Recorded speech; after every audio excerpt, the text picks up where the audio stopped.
Pues vamos a abrir nuestro observatorio económico con Luis Garicano, economista, eurodiputado de Ciudadanos, profesor de la London School of Economics. Muy buenos días, señor Garicano. Muy buenos días. Bueno, lo primero que le tengo que preguntar, cuando vemos que Alemania eleva el nivel de alerta, se nos dice por parte del presidente o expresidente Aznar que nos van a cortar el gas los rusos este próximo otoño o invierno, ¿nos tenemos que preocupar? ¿Puede haber un problema de abastecimiento? Sí, sin duda. Los rusos nos mandaban 3.000 millones de metros cúbicos por sus gasoductos hasta hace unas semanas y ahora están mandando 1.000. ¿Por qué? ¿Por qué han bajado tanto? Porque están buscando que no nos preparemos almacenando. Están intentando evitar que almacenemos y eso solo puede querer decir una cosa, que es que nos van a querer cortar. Yo hubiera preferido que hubiéramos estado haciendo todas las medidas necesarias antes, desde las nucleares, carbón, lo que haga falta. De momento no se está haciendo. La verdad es que si comparamos con el COVID, que fue un poco a la vez, ¿no? Febrero, marzo, y nos acordamos de junio, julio, la Unión Europea en junio, julio estaba preparadísima. Teníamos un plan fiscal, teníamos un plan de compra de vacunas, etcétera, etcétera. Aquí ahora realmente estamos en pañales, no estamos listos como Unión Europea para lo que se nos viene encima. No hemos vuelto a abrir las centrales que deberíamos estar volviendo a abrir, no estamos usando el gas holandés que deberíamos estar usando y las centrales nucleares, nos ha dicho la Agencia de Energía, nos lo ha dicho esta semana, que no se cierre ninguna central nuclear. Es que es absurdo. Lo que estamos viendo es que en Alemania también están tirando del carbón, sí. Pero vamos, un país que pasaba por ser verde como nunca. Sí, y el ministro verde es el que lo ha anunciado. Que eso para él es una incongruencia tremenda, ¿no? Bueno, está dando esa paradoja. Claro, está aceptando la realidad por fin. O sea, lo que ha pasado es que desde febrero pues están diciendo, bueno, esto no podrá ser, será terrible. Bueno, pues va a pasar y hay que prepararse. E incluso un ministro verde ha rectificado y ha cambiado. El mercado eléctrico, para que los precios sean bajos, lo que tiene que haber es energía. No se trata de hacer chapucillas para mañana y para pasado, tiene que haber fuentes de energía y en este caso, pues la única que nos queda es el carbón. Ayer nos decía José María Aznar que hay que replantearse los objetivos de lucha del cambio climático porque ahora mismo no son asumibles, pero la guerra de Ucrania no va a durar tampoco muchos años, ¿no? Claro, yo creo que esa es la solución, efectivamente, que es decir, vamos a la vez a permitir mucha más flexibilidad a corto plazo con combustibles fósiles, lo tenemos que hacer, el carbón, el gas, lo que haga falta, hay que aumentarlo. Ahora, y a cambio, vamos a hacer una estrategia que suponga subir la inversión en energías renovables y en la transición a medio. Yo creo que las dos hay que hacerlas. Yo creo que el expresidente Aznar no tiene razón en que debamos abandonarlo. Lo que tenemos que hacer, si es eso lo que dijo, que yo no lo escuché, lo que debemos hacer es hacer menos ahora para hacer más luego. Vale. Lo que es evidente es que está provocando un frenazo en el crecimiento económico ya la guerra, nos lo reconoció ahora mismo el ministro Planas, y el INE acaba de revisar a la baja el dato del PIB del primer trimestre. Las cosas han ido peor de lo que esperábamos, un crecimiento pírrico del 0,2%. Pues sí, la verdad es que el dato es malo. Y la reacción del gobierno, que es matar al mensajero, me parece muy fea, ¿no? Aquí el gobierno lo que dice es, las noticias del INE no me gustan, voy a cambiar de director para que me dé mejores noticias, ¿no? Hemos visto al ministro decir ahora en el programa que bueno, que es que el INE no tenía que ser independiente, eso es estrictamente falso. Estaba mirando los reglamentos, cuando he leído, estaba mirando los reglamentos de la Unión Europea y dicen exactamente lo contrario. O sea, es otra triquiñuela, más.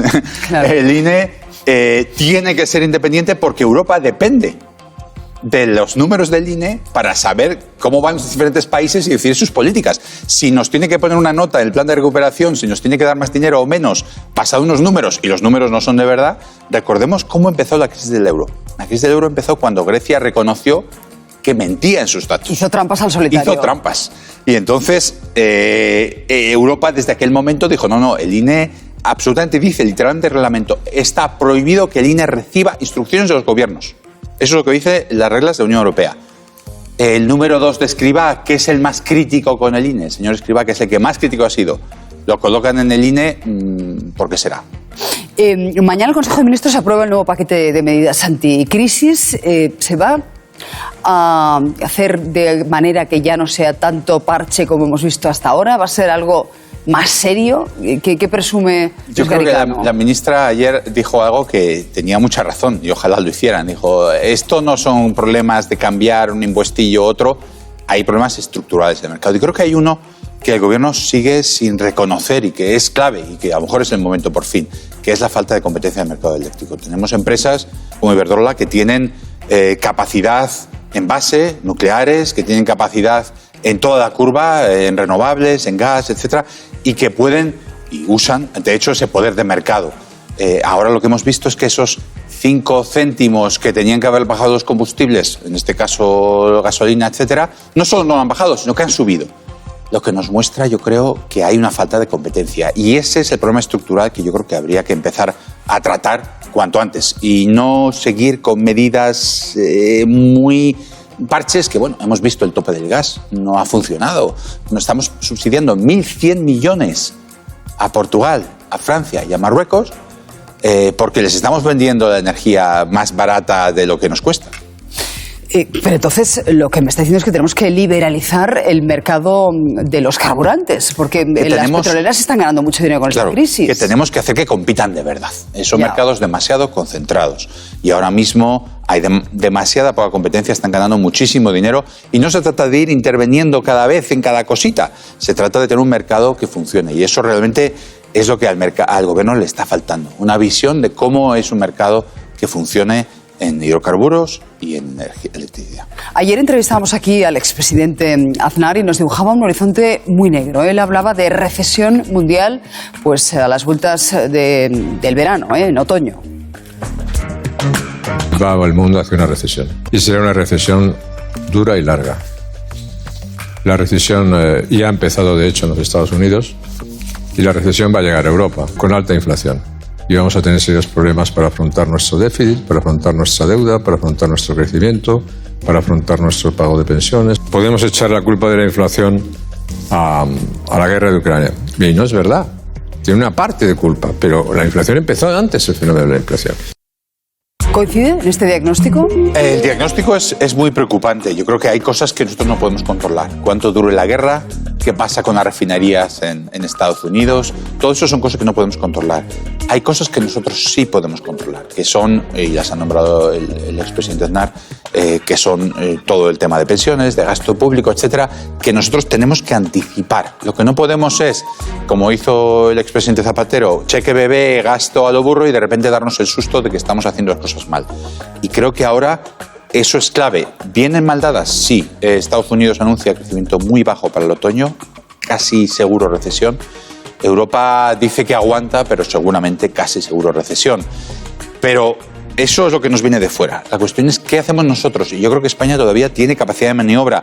Se va estrechando. A medida que seguimos haciendo cosas, digamos, arbitrarias y regando con dinero de manera un poco pensada, perdemos libertad. Y eso es lo que al final tenemos que ser dueños de nuestro propio destino. Eso es lo que de verdad espero que el presidente del Gobierno y la ministra de Economía se acuerden bien del año 10. Pues hablando de las pensiones, el expresidente no es partidario de subirlas conforme el IPC, dice que eso ahora mismo es una barbaridad y el ministro Escrivá salió rápidamente a contestarle, vea. Ligar pensiones y salarios con la inflación es condenar a España a un escenario económico catastrófico, ya lo sabe. Y eso hay que decirlo con estas palabras. Catastrófico. Es imposible, es inviable ligar las pensiones y los salarios a la inflación. Hemos oído, me acaban de pasar declaraciones, al presidente Aznar volviendo a decir que esto es una barbaridad. Es una barbaridad la revalorización de las pensiones con el IPC. Lo es en Alemania, lo es en Francia, lo es en Italia, lo es en todos los países de nuestro entorno. Pero, por favor, ¿por qué hacemos esto? ¿Por qué generamos esta incertidumbre? Señor Garicano, ¿qué opina usted? No sé, estaba el señor Escrivá muy nervioso y muy enfadado ayer y creo que se debería tranquilizar un poco porque la situación es muy compleja y lo tiene que reconocer, no hace demagogia. La realidad es, nosotros nos alimentamos con alimentos que son más escasos porque no se producen en Ucrania. Vamos al trabajo con energía que es más escasa porque no se produce esa energía y no está llegando a Europa. Entonces, eso quiere decir que nuestro nivel de vida cae, necesariamente. ¿Cómo cae el nivel de vida? Cae con subidas de precios. Eso es lo que está pasando. Menos comida, menos energía. Hagamos lo que hagamos, nuestro nivel de vida tiene que caer. Somos más pobres. Somos más pobres. Es que eso es lo que el señor Escrivá pues, se empeña en decir, no, aquí todo el mundo, no pasa nada, todos seguimos igual. No, vamos a ser más pobres. Entonces, la cuestión es cómo lo repartimos. ¿Lo van a pagar, como siempre, solo los jóvenes? ¿Lo van a pagar las personas más desprotegidas, etcétera, etcétera? Se va a repartir entre toda la sociedad, con las empresas disminuyendo márgenes, los trabajadores y los funcionarios y las pensiones teniendo los ajustes que nos podamos permitir. Esa segunda opción es la que preserva nuestra libertad.